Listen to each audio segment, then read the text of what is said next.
শিম আর আলু দিয়ে রূপো তরকারি রান্না করি, খুব ভালো লাগে। তাই রেডমি দিয়ে এখন হলুদ দিই আর টমেটো দিই,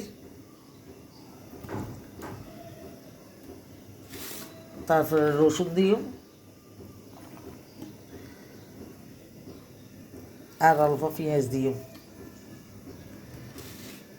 তারপরে যে যেহেতু জাল খাইতে মনে হয় এরকম জাল দিবে, এটা কাঁচামরিচ দিই। তাই এখন আমি সামান্য করে হলুদ দিয়ে রে একখানা সময় আর একখানা করে দিই। এবার পানি দিয়ে চুলত তুলে দিই।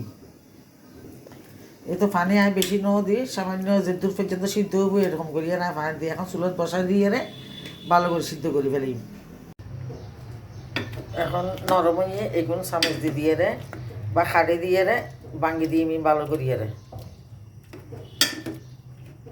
এইভাবে করে ভাঙ্গি দিই। এখন ইন আরো ভালো করে শুকিয়ে জম করবো, শুকিয়ে গেলে তারপর বাগার দিই মাই। এইরকম করে রান্না করলে খুব ভালো লাগে। এখন শীতকালে সবজি শিম দিয়ে আলু দিয়ে বিভিন্ন রকম রান্না করা যায়। ওদিন টক রান্না করছি, আজিয়ে এই শিম দিয়ে আলু দিয়ে রান্নাবে দেখাই, খুব ভালো লাগে। গরম ভাতের সাথে বেশি ভালো লাগে। তার শুকিয়ে যাক, শুকিয়ে যাওয়ার পরে তারপরে বাগার দিই। এই রসুন দিই তেলত,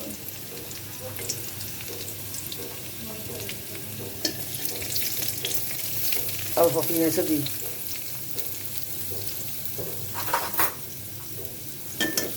লাল দিলে আলু ধরতে পারছে না।